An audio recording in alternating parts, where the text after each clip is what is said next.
be, a hoop genius to see that. Well, let's start off with the sweep. I too agree with Chuck. Wow, I can't believe it. Welcome to NBA Game Time Finals presented by YouTube TV. And you heard Charles Barkley, Grant Hill, Chris Webber, and Smitty all say we're going to get a sweep. Well, this game went as predicted in the sense that it's the third game in these finals that we had decided by 10 points or more. But this time around, it's Miami Heat showing signs of life. Jimmy Butler, 40 points. 11 assists, 13 rebounds, did everything he could to get the win, and it's now Miami getting that victory. But, Chuck, the very last words you had in the pregame show was, I guarantee a sweep. Look what happened. Well, first of all, I don't know if I guaranteed a sweep. Stop it, Mr. Miles. Listen, I want to take my hat off to Jimmy Butler and the Miami Heat. Listen, Tyler Hero, all those guys, these guys were awesome tonight. That was a perfect Miami Heat basketball game.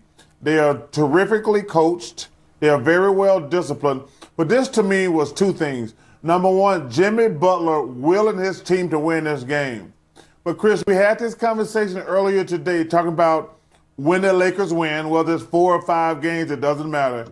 You saw tonight, when Anthony Davis doesn't dominate, they're not going to win. He was in foul trouble, and don't even worry about what his numbers were.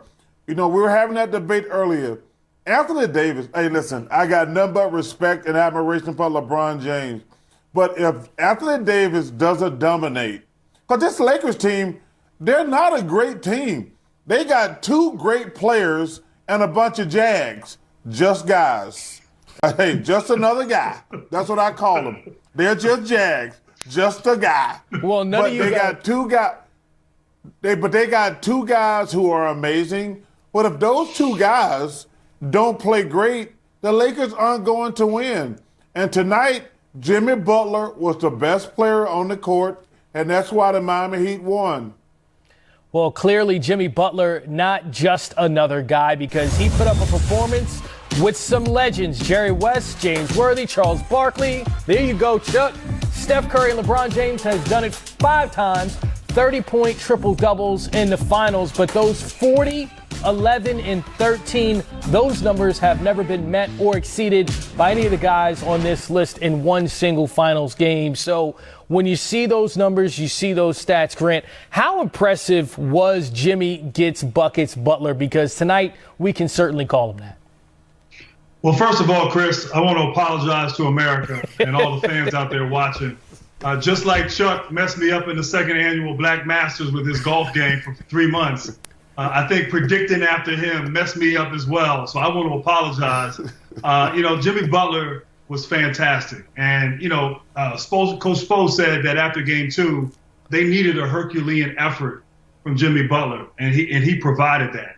And like Chuck said, he willed them. I mean, he came out, he got people involved, he played with confidence, he took care of the battles back and willing them here and keeping them alive. And now more time to recover. Maybe they can get some more artillery back. Maybe Bam Adebayo gets back. But now Miami feels like, okay, we have a chance. And I was blown away. I kept waiting for the Lakers to make a run. I kept waiting for the Lakers. Okay, I thought in the fourth quarter when they tied things up, okay, here they go. They're going to close it out. But Jimmy Butler and his team were playing so high and so much confidence and able to secure that win. Just a great win for that franchise. Yeah, certainly when Rondo made that layup and the Lakers went up 93-91 after being down 14 in the third quarter, Grant, it certainly seemed as if what you felt like was happening was going to happen, but Jimmy Butler continued to take over. C-Webb, I got to look at Anthony Davis's first quarter and come to you on that. It's something, as what Chuck said, that he has to be dominant, but he had 4 turnovers, 2 personal fouls, no shots, no points, and just 1 assist in those first 8 minutes in the first quarter. How detrimental was that for the Lakers once they got down in that hole and AD was struggling so much? Well, Chuck said it all. I mean, it's just the fact that the way this team goes, I know everybody wants other narratives, and we're watching one of the greatest players in the history of the game, and LeBron, play in the finals. But they cannot win without AD being their best player on the court. It just can't happen. He's the one mismatch that this team has at every time and every turn. So it's upon him to be aggressive. It's upon the coaches to call and get him plays in his sweet spot and kind of isolate him to make sure he has no choice but to be aggressive. And then it's up to his guards to make sure they're cutting so that they can get in the passing lanes if he gets double teamed. But the way he goes is the way this team goes. And, I really don't feel bad about predicting the fact that Miami should have lost. Miami should have lost.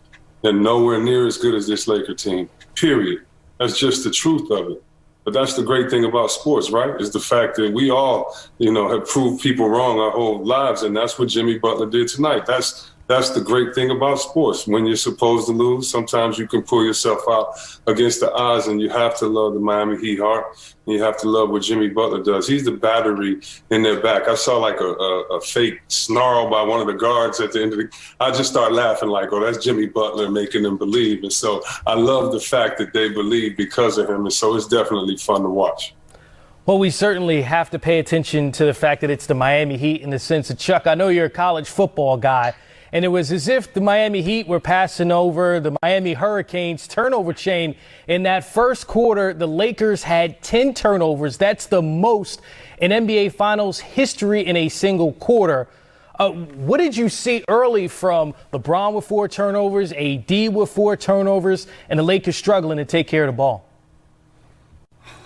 Well, listen, we can all get excited and act like Miami's back in the series. But the Lakers are still in control of the series. This, to me, was a team that's like, you know what, we're 2 games away from the championship, and they underestimated that the other team got NBA players also, and one guy had a heroic night. What Jimmy did tonight was amazing. But listen, this is the Lakers team. They have 2 guys who are amazing.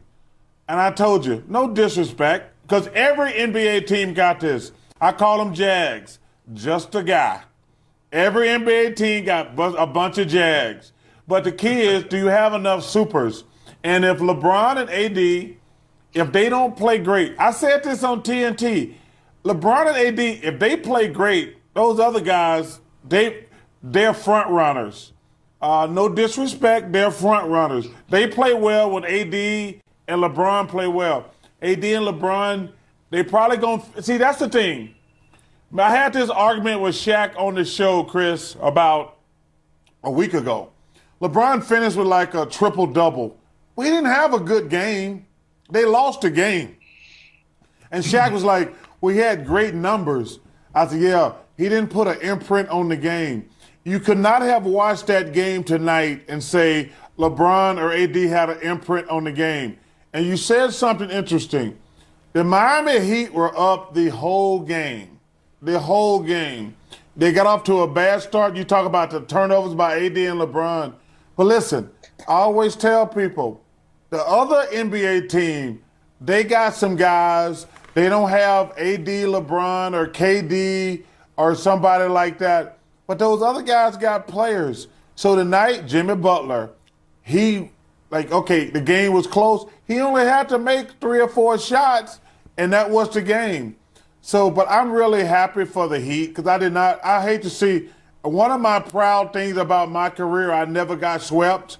Because if you get swept, that's as humiliating and embarrassing. That is as low as it can go. Just for the record, Shaq got swept like 8 times, but that's neither here nor there. But listen, it was a really great win for the Miami Heat. But listen, let's don't get it twisted. The Lakers are still in control of the series. And let me tell you something. I don't know if Bam or Dragic gonna be back. I know that foot thing is a real serious deal. But, man, I just don't see how the Lakers can lose this series. We thought they were going to sweep it, but it's probably going to be a gentleman's sweep where they beat them 4-5. But, hey, let's give Miami credit, man. I was really proud of those guys tonight because they battled. Grant, I'm going to give you an opportunity to disagree with Chuck in this sense. Bam Adebayo, obviously not just another guy. If he's able to come back an all-star for the Miami Heat in this series, can he make enough of an impact for Miami now to come back and win this whole thing? We saw Jimmy Butler mouth at the very end of it that they're in trouble, which I don't know if I'm buying that yet. But, Grant, do you think Miami now has more of a chance after winning Game 3? Well, look, Adebayo is going to help them. He's going to make them better. I think tonight's game was just as much about what Butler and Miami did as it was what LA didn't do. And LA just came out with a lack of sense of urgency. In Game 1, they were ready. They were ready and came out with a sense of purpose, played hard, energy. They were too casual, too relaxed tonight. That was disappointing. Look, if the Lakers bring it and play their A game, then I don't think that the Heat can beat them. Adebayo, if he's healthy, can make them better. I do worry about Dragic. When you have, a plantar fasciitis tear, that takes time to heal. And that's a lower extremity where, at least with Adebayo, it's his shoulder, his neck. It doesn't affect his lower extremities. But, I think the Lakers have been good in the postseason when they play poorly and bounce back. And so I imagine they'll watch film, they'll understand that they had a chance to knock them out, and they didn't really come out with that focus. They were just too relaxed, too casual, too cool. And when they play that way, they can be beat. But when they play hard and they play with a sense of purpose, they're unbeatable. So I think they'll respond, they'll bounce back and take care of business. But it won't be easy because this Heat team has a tremendous amount of heart, and now they have some confidence to complement that. Certainly they've gained some respect tonight. C. Webb, looking forward to Game 4 between the Heat and the Lakers. What did you take from Miami tonight? Something they can build upon in Game 4. Well, Chris, if you don't mind, I want to ask Chuck and Grant this one little thing that happened. It's a little nuance, but I think the fact that they didn't have Adebayo changed the defensive strategy of the Lakers, meaning Olynyk could hit threes outside. And so now the big guys had to go outside. And so then you have Dwight Howard that's not as effective. AD, they have to change the pick and rolls instead of, picking and worrying about the cutter. Now you have to pick and pop. I don't think they'll be surprised by that next game, but I'm wondering what you guys think if you thought that maybe that was a little bit of a difference tonight that maybe we didn't expect. No, Chris, I think you made a great point. Yeah, Chuck, I think you made a great point, Chris. There was a lot of times tonight where you saw Butler driving and getting into the paint, and there was just one-on-one play. And that was because the bigs had to stay out there and guard Olynyk and guard the shooters. So it really gave Butler more space to operate. And normally if an Adebayo was in there or another big, Butler now has other bodies in there and can't operate. But I thought the spacing was so good for Miami, and it gave Butler so many opportunities in the paint there to score in that mid-range area. So you're right. That's a decision. Adebayo's back. Obviously, he's an all-star. He's high energy. Defensively, he's so good. But Olynyk, they found something in Game 2 with Olynyk, and he came out. Even though they lost, he shot the ball well. And what do they do in terms of the rotations? Do they play Olynyk a little bit more? Because that matchup may help. It'll be interesting to see what Miami does. Yeah, 24 points, 9 rebounds in Game 2 for Kelly Olynyk. 17-7 in this Game 3 victory. Played 31 minutes. So like you said, Grant, he's making the most of more playing time, and that's why he sat down with Jared Greenberg and Smitty. Guys, we're live, Chris. Right here on the court with you, Smitty. Here's Kelly Olynyk, as Chris just said, 17 points in 31 minutes. So Jimmy Butler, we saw him on camera saying after the game to the LA Lakers, they're in trouble. You buying that same sentiment? Yeah, I'm with him. So whatever he says goes. How'd you guys muster up all the confidence to come in here and do this today, down to without two of your top players? I mean, obviously you lose two key cogs in our offense and our defense, but we got to fill in for them. Pick up where they would be and where they left off, and we had a real group contribution out there on both ends of the floor, and we believe in ourselves. We believe in our system, believe in our coaches, and they put a great game plan in, and we executed. Kelly, I love what you said. You believe in yourself. I love what you've done the last 2 games.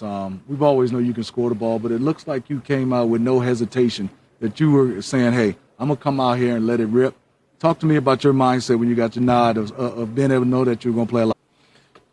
When you see Jimmy get into that zone, doing what he's doing tonight, a 40-point triple-double in essentially a must-win game, what do you think of that type of performance? It's elite. That's elite. People always tell you, be at your best when your best is needed. I mean, we needed all of that tonight, and he gave it. I'm curious, is it those type of performances that allow him to play things like Backstreet Boys and Shawn Mendes in the pregame locker room? I mean, if he didn't play that, then he wouldn't be Jimmy Butler. That's what makes him great. Kelly, for me, talk to me about the two young guys, Tyler Hero and Duncan Robinson. Duncan had been struggling, but he keeps shooting the basketball. Both those guys came up big tonight, especially Duncan, being able to see some shots go in. Yeah, he's been big for us all year. He's a guy out there who really commands attention. You can't lose sight of him. You can't forget about him, or else he'll make you pay.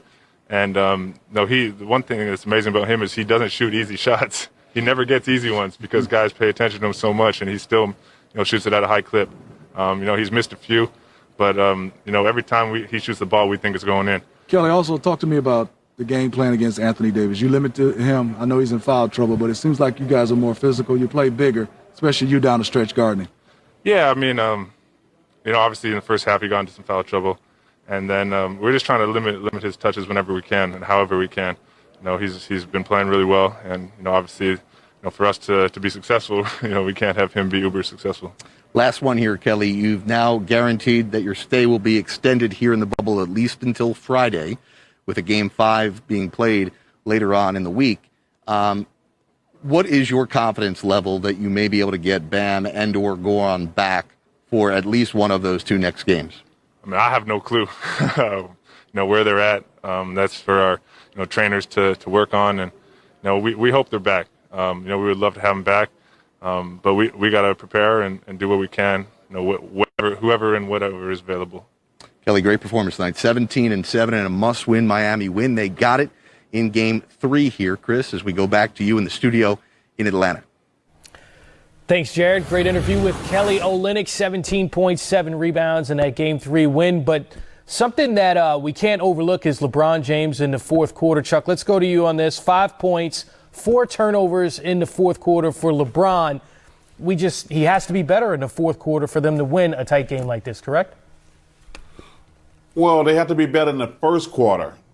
That's the key. When you let the Miami Heat hang around and you're playing uphill for days ago, that to me is a lack of discipline and a lack of focus. But listen, this was a must-win for the Heat. It wasn't a must-win for the Lakers. I know everybody's going to go crazy, but the Heat has to win the next game because they're not going to come back down 3-1.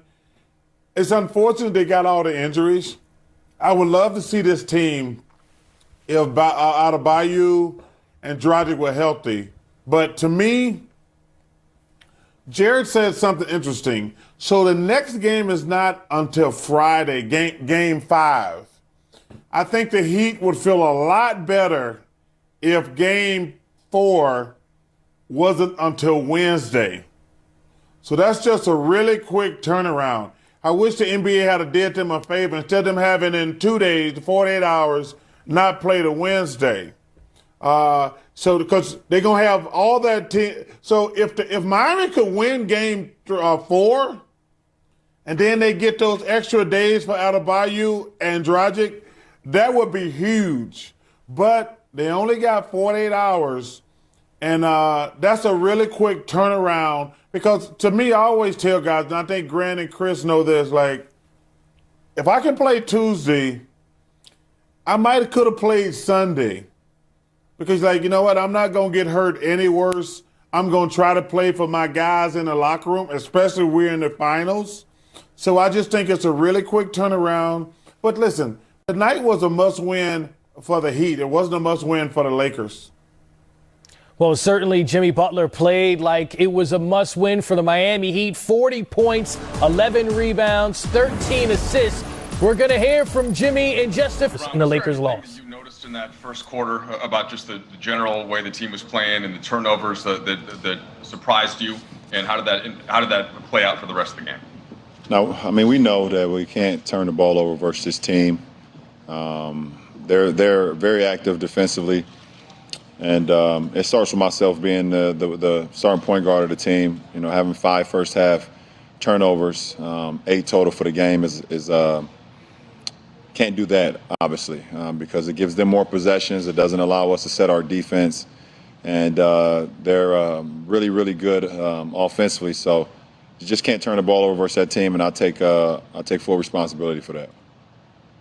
You've had a 40-point triple-double in the finals before. Just wondered what you thought of Jimmy's effort tonight and how you guys need to defend him better or differently in game 4. I thought Jimmy was phenomenal.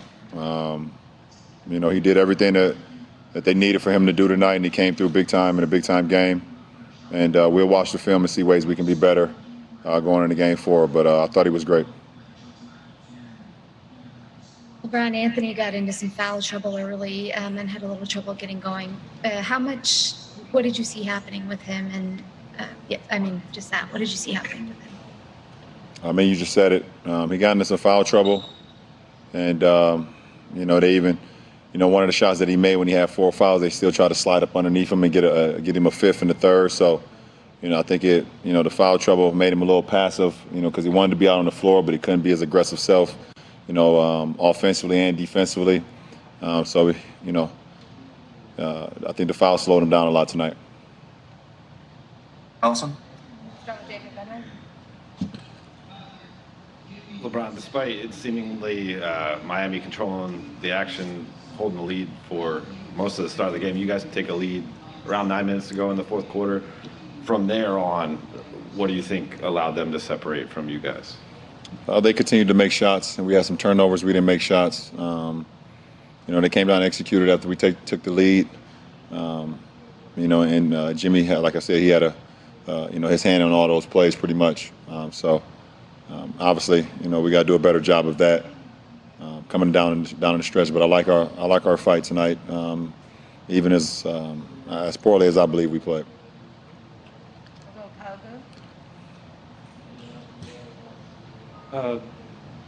You guys obviously have a chance to take a 3-0 lead.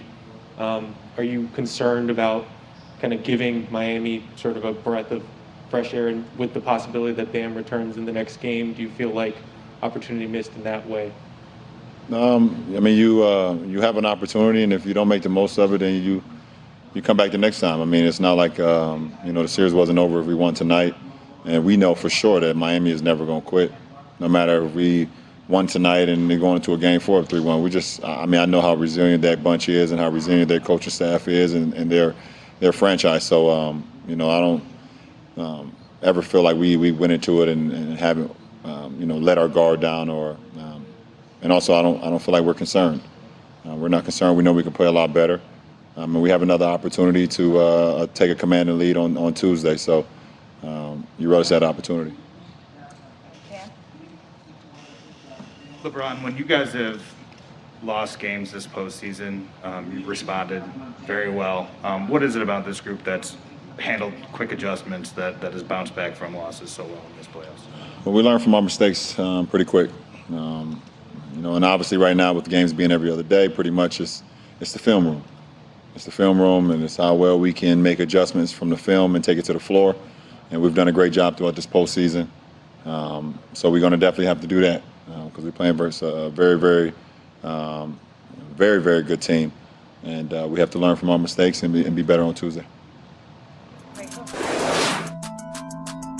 That's LeBron James at the podium. Tonight he was defeated by Jimmy Butler, who we believe we're still waiting on confirmation that he said they're in trouble. Let's see if we can try and confirm that story as Jimmy Butler joins us live here at courtside.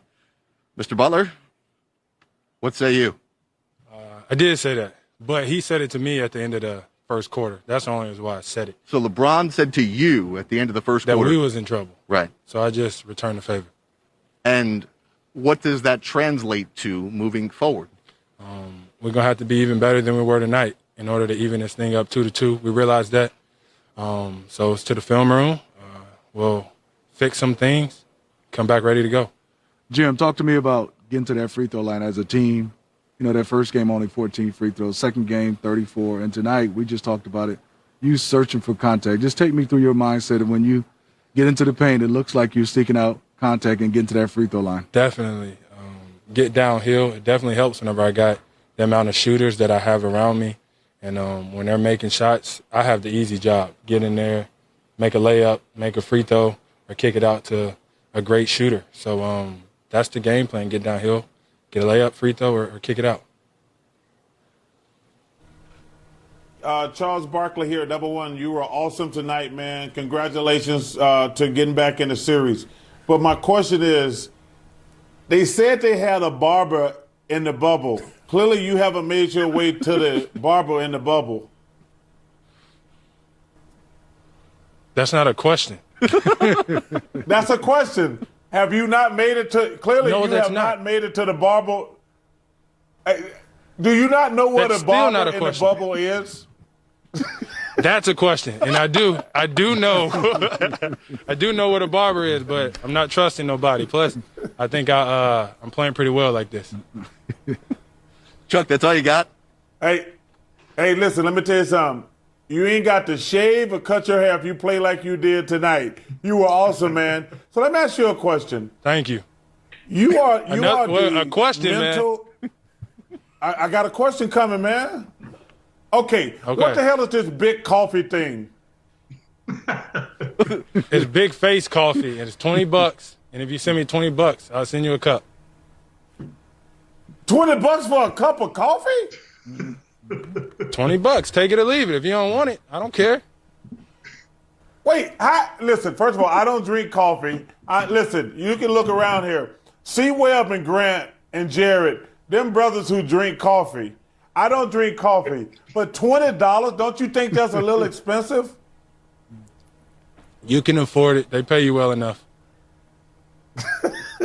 Hey, man, congratulations. Just a couple Appreciate things. you. Two things. C. Webb, man, just want to say you played great. And number one, could you talk a little bit about the fact you got in the paint with Olynyk, because maybe it was spread out and maybe the floor was spread when you talked about all you have to do is get into those, make a layup or a shot and get into those shooters. And second, how has life prepared you to be an underdog in games like this where, it is what it is and you feel like you just have to do what you have to do? I really think I have the easy job. I think they draw so much attention that I get wide open gaps to get into the paint. And then if there's more than one person in the paint, kick it out. But like I've said all year long, I don't view us as underdogs. We got a group full of NBA players like everybody else. Yeah, nobody picks us to win, but I really think we got a chance. Hey, Jimmy. Here. Oh, hold on, man. It's my turn, Chuck. So, Jimmy, I got a question for Jimmy. Man, you're not making questions. You just making statements, man. How much for the Listen, hey, Grant, I got a question for Jimmy. Can I ask Jimmy a question? All right, go ahead, man. Go ahead. So, hey, Jimmy, I just want you to know, this, that Grant Hill, Chris Webber, Steve Smith picked you to get swept this night. So how do you feel about them three guys picking you to get swept? Okay. It's the norm. I'm pretty sure everybody. Ask him who he picked. Yeah. Ask him who he picked. Who did you pick? Yeah, all right. I understand. Don't worry about it. Well, yeah, I'm sure you did. No, it's okay. We understand. No hard feelings. Jimmy, I apologize for Chuck tonight. But I do want to say that in game 2, you guys gave up 21 second chance points. Tonight, only 6. And also defensively, it seemed like you really frustrated them and set the tone by forcing some turnovers early. So what was the game plan and the thought process for you guys collectively going into the game on the defensive end of the court? Be a little bit more physical. I think we can do that whenever we're playing man-to-man, and then put bodies on bodies, go up there and get the rebound, not wait for the ball to land in our hands. I think we did a great job of that. We got back, and we got out in transition a little bit. Tougher opponent tonight, playing the Lakers or trying to handle Chuck's statements? They're neck and neck with one another, neck and neck. Well, Jimmy, we appreciate Hey, Jimmy, I just want you, Jimmy, Here he goes. Jimmy, I just want to say, man, listen, number one, you said something very interesting. Did y'all play less zone tonight? Yeah, we did. Good question. Chuck, were you watching the game, Chuck? I was, no, but I'm saying, no, Grant, remember before the game, we were killing them for playing zone the whole time? Because, like, them playing zone helps the Lakers. That was the point I was trying to make, Grant. Hey, Jimmy, I got a question. Did you guys score more points than the night? Yes, we did. All right, Jimmy. Sorry you had to deal with Y'all this. good, man. Y'all get Coach Barkley off the damn screen. Thank you very much. Congratulations. Appreciate y'all. 40 points, 11 rebounds, 13 assists tonight as Miami gets back into this series. Game 4 coming up on Tuesday night. And Charles will be back for that game too, I believe. We'll come on back with much more of our post-game coverage live at the NBA Finals. Chris? Hey, Jared, I would say great interview, but Chuck just hijacked that from you. So, Chuck, great interview by you. Grant, way to hang in there. Let's get to the highlights from tonight's Game 3. There's LeBron and AD. You know, they were the guys we were talking about this for Jimmy Butler. Not seen on your screen those 8 turnovers by LeBron James. The Lakers had 10 in the first quarter and 18 for the game, and they lose 115-104. So looking ahead to Game 4, C-Web, let's start with you. What do you think is the biggest factor for both teams looking ahead to try to get that victory? Well, I think Jimmy Butler said it is matching the energy of the Lakers. If the Lakers are the team that we think they are, they're going to come out and try to dominate early. They're going to try to be fast, get out on a fast break, dominate with second chance points, offensive rebounds, and just use their size. And if they do that and come out playing aggressive with attention to detail, they should have the advantage on paper. So that's what I expect. But I expected them to do that tonight. And Miami showed me that they had heart and they came out. So Miami always has a say in this. But I expect the Lakers to come out and be upset, watch film, have 2 days rest, come back and try to dominate. Grant, what say you? Well, I mean, I think we talked about in the pregame, and Miami got a little bit away from that zone and started playing man-to-man and really just made the Lakers feel them, play with a certain physicality, a certain presence on the defensive end. And I think that's who they are. I mean, we've watched Miami over the last 25 years. That's what this organization, that's their identity. And so that's a little bit of a departure from what we've seen earlier in the first 2 games. So the Lakers will adjust. They have to ramp up their energy, their sense of purpose, at their intensity level. So, someone said in that interview earlier, the Lakers don't lose back-to-back games really all season. They've been really good at responding after losses. So the good thing for them, it's a quick turnaround. When you lose, particularly in the postseason, you want to play right away. So the Lakers are just going to have to come out and play harder, play with a better sense of urgency, and also adjust to Olynyk and his presence in this game. The lane is wider now, and Jimmy Butler has had more room to operate. I'd like to see LeBron James guard Butler maybe earlier in the game with his size and his intensity on the defensive end. He's the guy they have to stop for the Miami Heat. Yeah, quick turnaround. Anthony Davis played just 33 minutes and those 15 points and just those 9 shots. How about you, Chuck? What do you think are the biggest factors for Game 4 on Tuesday? Anthony Davis, number one. We talked about it before the game. We can talk about it between the next 4 hours. The Lakers only going to go as far as Anthony Davis carry them. But also, I am so glad they got rid of that stupid zone. Like, the notion that you got these little dudes trying to guard AD and LeBron on the backside of a zone. You go back, Danny Green was 1 for 10. I think Kentavious Caldwell-Pope was like 2 for 11 on threes, and they still beat them by double digits. You know why? Because I have been a great post player. When teams play a zone, I'm like, y'all just shoot it. I'm going to get the rebound. That's what happened to the Lakers in Game 1 and Game 2. I'm so glad they got rid of that stupid zone. But that to me was the key to the game. They're like, the zone don't work against the Lakers. Because, number one, the Lakers can't shoot. But you know what? LeBron and AD always going to be big and kill you on the offensive board. I like the fact they played a lot more man. But listen, Anthony Davis, he's a really nice kid. He's a really nice man. He's not the type of guy going to come to your house and beat the hell out of you. He's going to be a lot more aggressive. He had a decent game tonight because of foul trouble. He only took 9 shots. Well, you know, Chris, when you showed that stat, that box from a few minutes ago, Anthony Davis can't be the 4th leading scorer for the Lakers. If Anthony Davis is the 4th leading scorer for the Lakers, they're not going to win.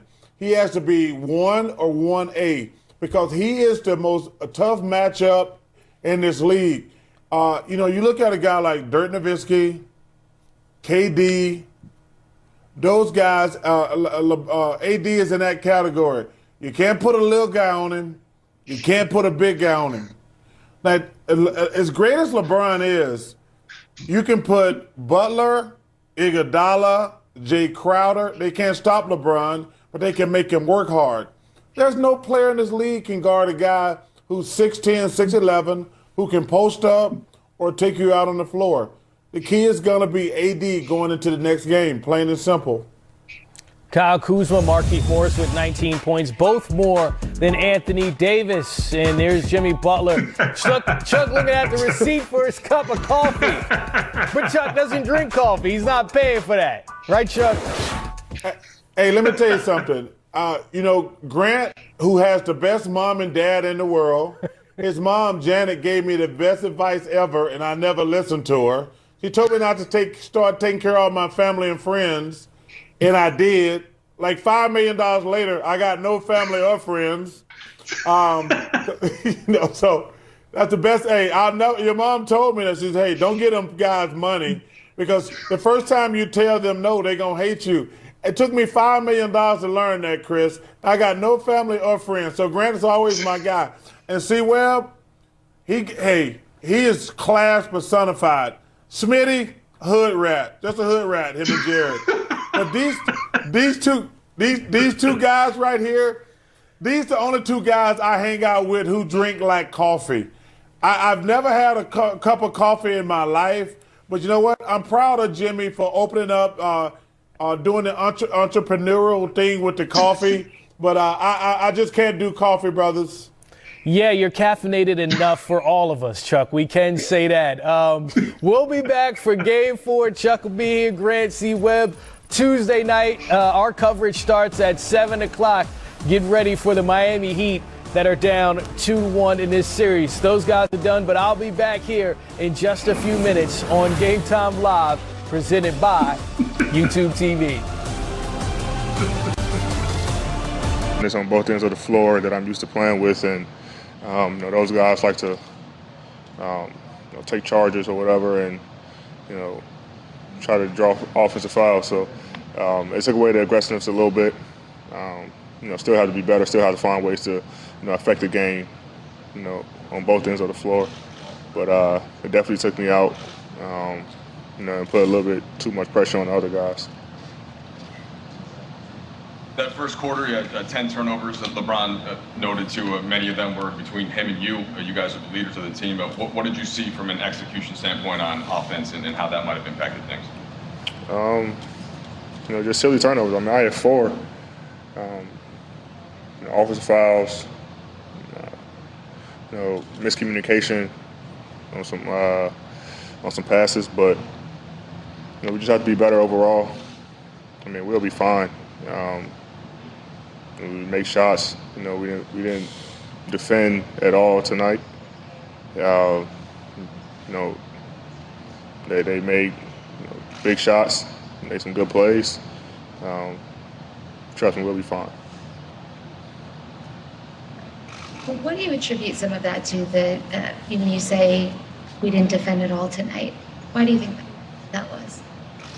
I just wasn't talking on the defensive end. Our schemes were set up for certain situations, and we didn't execute them. We were getting confused on a lot of things. You know, they had wide open looks that they missed early and made late from 3. You know, we were letting Jimmy get into a strong hand, you know, too many times, get into the basket, getting and ones, or get into the free throw line. You know, we were letting guys get to the rim easily with no contact. You know, our low man help wasn't there tonight. we just had too many communication plays, and I think it's just a carryover from the first two games. First two games late in the game, we had a good lead. It didn't hurt us. We didn't play well defensively late game, so we didn't do that all. We didn't do well all tonight on the defensive end, and it made us play. Allison? Start with Jacob Denman. AD, so much of this run for your team has been coinciding with your personal journeys. Your first conference finals, first buzzer beater, first finals wins, and now it's the first finals loss. How are you internalizing it, and how do you expect the next 48 hours to go for you leading up to Game 4? I'll be fine. I just have to be better. Both ends on the floor, like I said. Foul trouble. Bringing the energy. The team relies on me bringing that energy to start the game. And when you pick up 2 fouls, guys come in earlier, things like that. So I just have to be better. But it was one loss. We're still up in this series.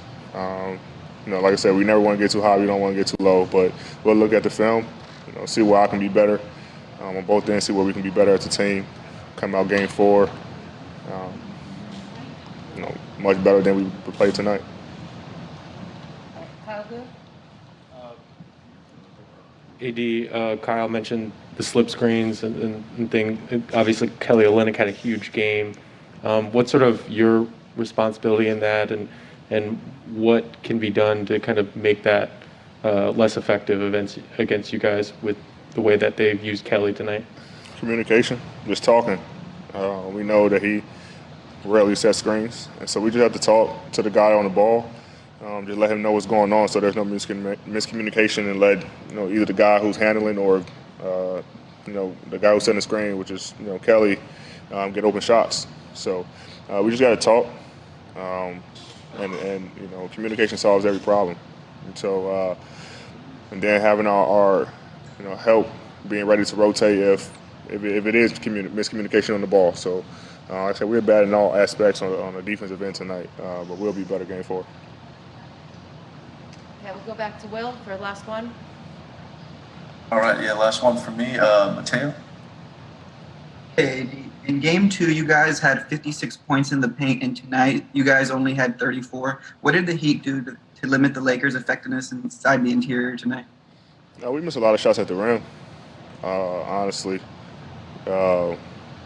Once again, we had shots open in the perimeter, and when we make our shots from the perimeter, it opens up the paint for us.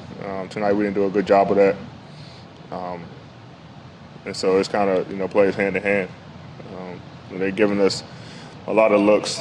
Our shooters got to be ready, take their time to just knock down the shots, and it opened up the paint for everybody else. But tonight we didn't shoot the ball extremely well, and then also get to the paint, miss layups. And these guys just got out and ran on the break and made us pay for it. So we got to take our time finishing the paint, as well as being ready to shoot the ball when the ball get passed to us on the perimeter. Thank you. Wait, the Miami Heat get their first win of the series, are down 2-1. Here is Eric Spoelstra on his team's big Game 3 victory. Should we be surprised that you guys get down 0-2 in the finals and it's a guy from Marquette who just does crazy things? Should we be surprised by that? Look, how else do you say it other than Jimmy F and Butler? But this is what he wanted. This is what we wanted. It's really hard to analyze or describe Jimmy. He is a supreme elite competitor, and we needed it. Obviously this was a very desperate, urgent game, and he was doing it on both ends of the court. Just put his imprint at every important part of the game, and he's in the top percentile of this entire association in terms of conditioning. And you saw he just got stronger as the game went on. But in terms of, you saying a Marquette guy, Dwayne swore to us. He looked us, Pat and I, dead in the eye and said, this is this is your guy. This is the next guy.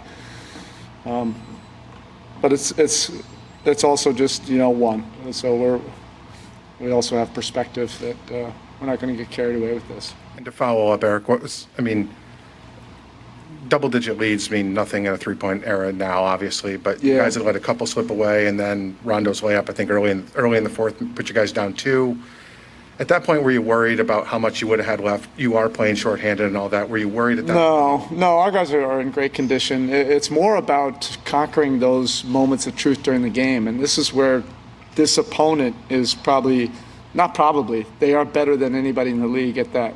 You have LeBron and Rondo controlling and orchestrating, the important parts of the game, and we were losing those battles, big in the first 2 games. So you're not expecting it to be easy, like a 10, 12-point lead, that's going to go like that. But you have to be able to respond to it and do it appropriately. You have to do it with intensity, but you have to do it with a mind, to get what we're trying to do. It can't just be running around, as hard as you can. You have to have a real thought behind it, and a discipline and a poise. And we showed that better tonight, obviously, than the first 2 games. Dan, here in the front. Spo, the Lakers turn it over, I think, like 10 times in the first quarter or something like that, and you guys only lead by 3. At that moment, did you feel like there was an opportunity there that we didn't take full advantage of? And then I guess secondly, Jimmy's just physical toughness, the fouls he took late. Yeah. It's like he was stealing minutes on the ground trying to, Nah, he wasn't. He got hit down there. But he knows how to do that. The answer to your first question, no. Like, you're not expecting it to be easy. You have to do whatever is necessary. It's a 48-minute game for a reason. You have to be able to compete at a high level, and there's going to be a lot of ups and downs during the course of it. I liked it, and I really wanted to see how we were going to respond. We'd been in those moments in games 1 and 2. They were too fleeting, and we didn't respond to that well enough. This is elite competition both ways, and we responded to it better tonight. And then in terms of the physicality, this is what why he prepares the way he does, that is so uncommon year-round, is to be able to take on that physicality, to make those plays, to be able to draw fouls and take contact and get up and be able to make those free throws. He just was, it's so settling when you have that type of guy in a really competitive game like this. It allows your other guys, and we're playing young guys, they can just be who they are. They don't have to worry about too much pressure or context. They can just be who they are when you have somebody like that takes on all the pressure for them. Next question is from Naveen Ganglani from the Philippines. Hey, Mabuhay. Hey, Coach Mabuhay. Coach, you've had a lot of players you've coached over the years who are great. LeBron used to be in the Heat, Wade, Shaq, Zoe also. Just in terms of what Jimmy did today, guarding LeBron on one end and taking over the offense on the other end, where would you rank this in terms of some of the best individual performances you've seen throughout your coaching career? Well, first, Mabuhay, Salamat po, and then secondly, out of all due respect, I'm not going to rank it. It's one win. Jimmy understands this, that it's going to take whatever is necessary, everything over the top and beyond. This is not about comparing to anybody else in the history, and that's out of all due respect. It's about what we're trying to get accomplished in this locker room. We have a very committed group to this. We have incredible respect for this opponent. We have to figure this out. And if we're not on top of our game, we saw what it can look like, in the previous 2 games. But this is why we pursued Jimmy, so aggressively. We just felt all across the board there was an alignment, that we're sharing the same competitive values for right or wrong, and it doesn't matter what everybody else thinks. We're aligned on that, and you're able to build a culture from that and develop a team around him.